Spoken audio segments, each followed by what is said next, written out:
Cool. All right, so time for another medieval combat video review. This time we've got a big group of people together, and some pretty badass fighters to analyze. Yeah, this is at Pennsic in 2017, so it's an SCA fight. What you said, this is a Champions battle? I believe it is Heroic Champions. Heroic Champions battle. On the right, King of the West at the time, King Hansa. And on the left, Duke Brannos. Also super badass fight. I'm really looking forward to this because these guys have such different styles. I can't wait to see how this plays out, and I haven't seen it before. So in the room, the person who brought us the fight is Sir Helgi.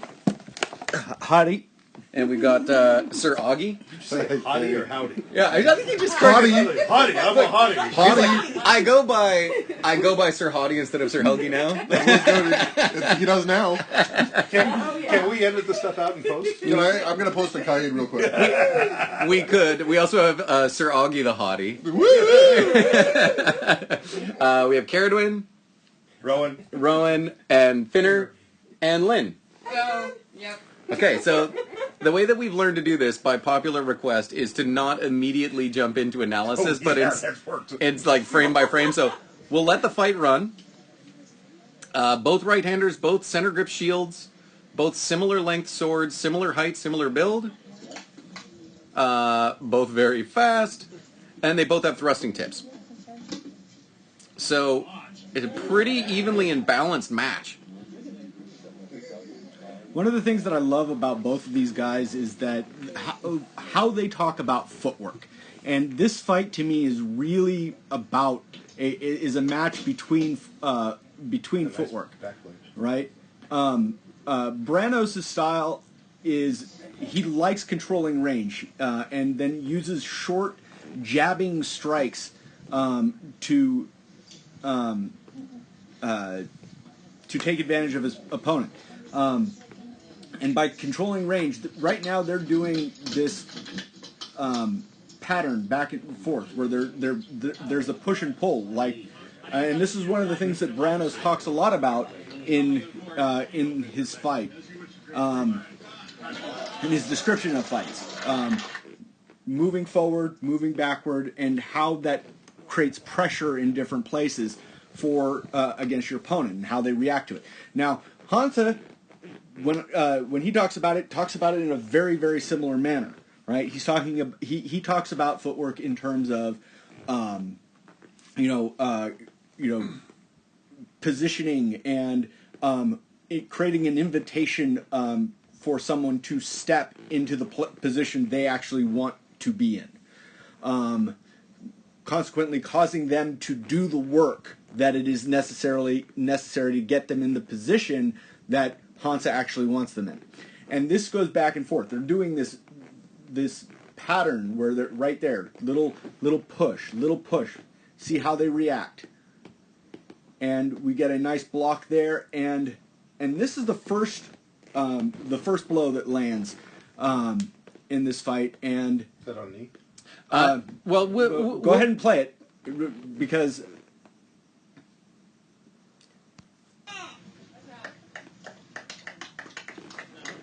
So briefly for people watching the video, Brannos told King Hansa not to take the leg shot. He didn't think it was good enough. Right, and these are two of the best fighters in the world, right?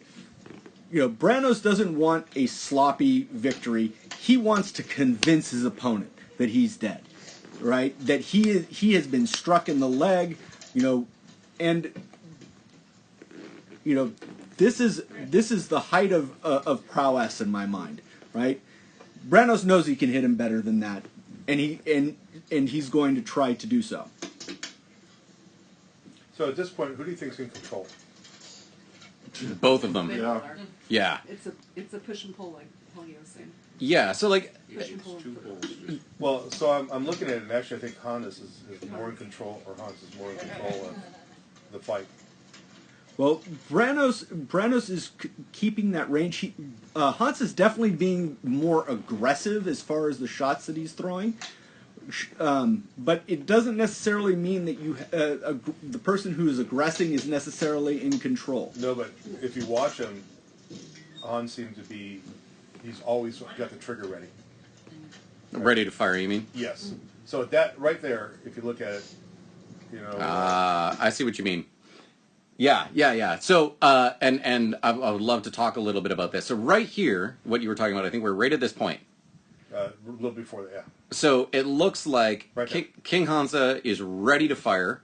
He's got his power over his shoulder. He's got his hip chambered back. He's got his feet grounded, and he's ready to uncork his hips, roll his shoulder forward, fire that sword over his center of gravity, and throw all sorts of blows. Whereas it looks like Duke Brannos, sort of, his sword is not, it's the center of gravity on his sword is already in front of his body, so he's not wound up. He doesn't have any tension in his bicep or his forearm, so he looks like he's not chambered and ready to fire. The one thing I would add, because I think you're totally right, Brannos is chambered and ready to fire because he's got some really cool techniques that make him able to throw a blow from there, despite the fact he's not a huge guy. He's got the ability to throw really fast shots with power from this position, and they're some of the fastest out there. So this doesn't look like he's as ready to fire, but he might be the exception to the rule for that sort of position. Because I think you're right. My impulse the first couple times I saw him was like, he's not really in the fight right now. Calm, like almost 2 feet. No, it's, but when you start playing that range game and where you kind of get yourself in this spot, right? And again, if you look at Hans, always has his shield ready to go in position. He's chambered no matter what the step is. Mm-hmm. Right? Yeah. I understand what you're saying. I just think, when you look at the speed of these two guys, just being already, wound and ready to go. Yeah. And there's a lot going on here, too, right, at all times. One of the things that I really like about what Sir Helgi was saying earlier is if you look at Duke Brannos, he's got super active footwork because what he's trying to do is sort of control the pace of the fight. And in a sense, King Hansa is not not playing into that. He's almost planting his feet and moving less than he normally would. It seems to me, being very deliberative with his steps, because normally he seems pretty light on his feet. I think he's like, I'm not going to fall into your control, maybe is what it seems. Maybe that's not what's going on, but that's sort of what I see in my head. Well, I think the other thing, too, is, if you're in the game long enough, you start playing with enough people that you already kind of know some of the tendencies. So how do you kind of rethink get out of those tendencies? Yeah. Right?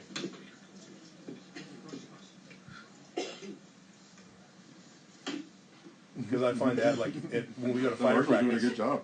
yeah. Got a cute butt, though. A little wrinkly for my taste. Yeah, if these guys would stop moving around, it'd be much easier. That's the thing. Look at that. You see so many shots aborted and called off instead of thrown because they know they're just going to... They know that if they leave themselves open after throwing a blow that isn't going to land, that their opponent's going to take strong advantage of it. Neither of these guys are just firing.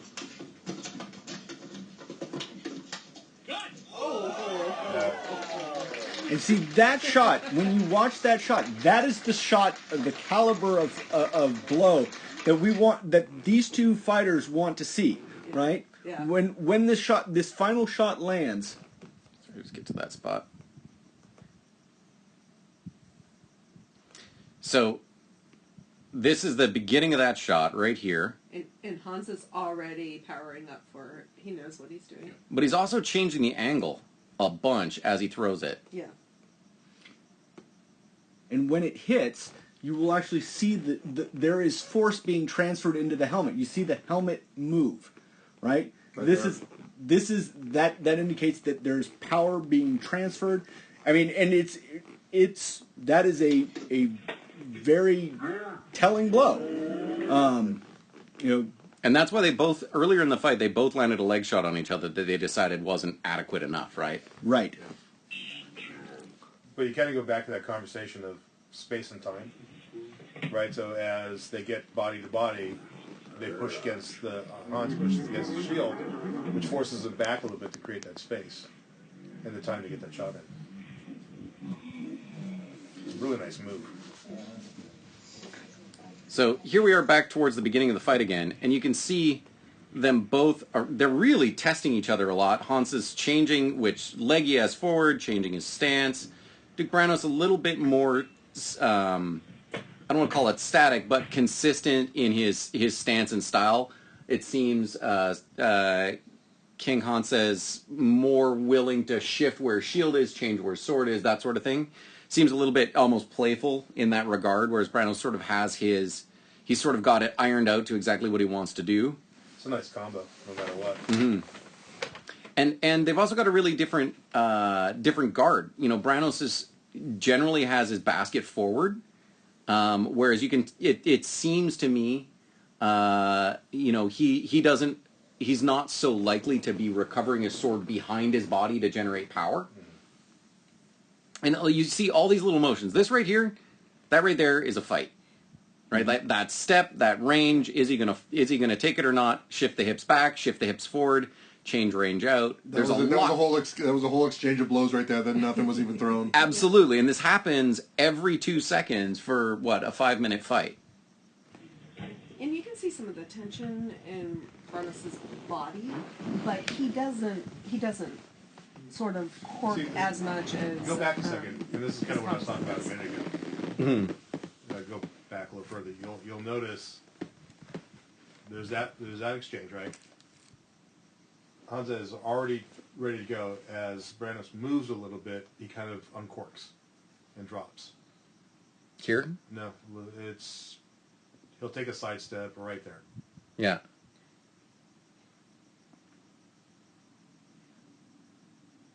Is this what you're talking about? Yeah. But there you see the tension come back. Yeah, he's doing that. He's doing pumps with the hip and with the hand, right? And I think he's also saying, he recognizes, first off, that his opponent knows he's open there. Like, they both know that that's an opening in a spot that Brannos can hit really quickly. They're both aware of it, so I think that's why he's threatening it with that little pump there. You want us to see how... and there's the shot, but it's just off the front of the hand piece and skips off the helmet, you can see. So he's pumped it a few times, but when he actually throws the shot, it just doesn't connect. And the whole time, His Majesty is waiting to uncork, and as soon as it really comes, he tries to counter right into the same spot, and also just barely picked up by the shield. Right, so the threat was made, 3 times? Mm-hmm. Just in that little exchange, and when it was followed through, they were both waiting for it to happen, right?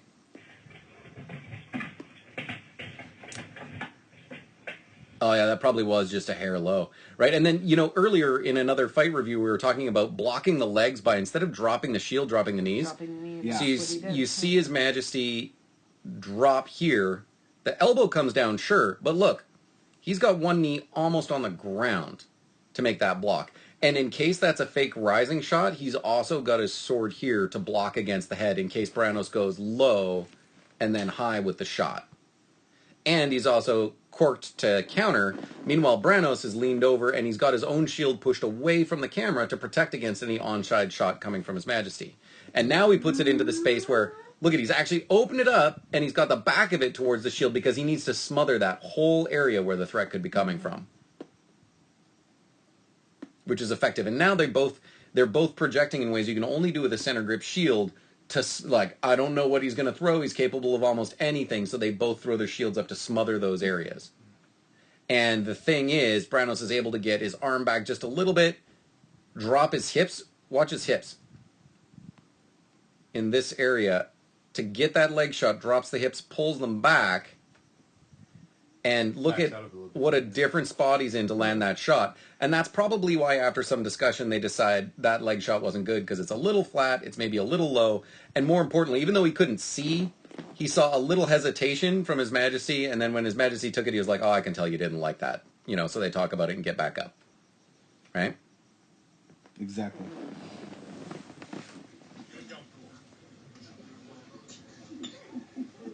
See, shield leg forward, sword leg forward, keep switching. Brannos pretty much always sword leg back. I mean, he's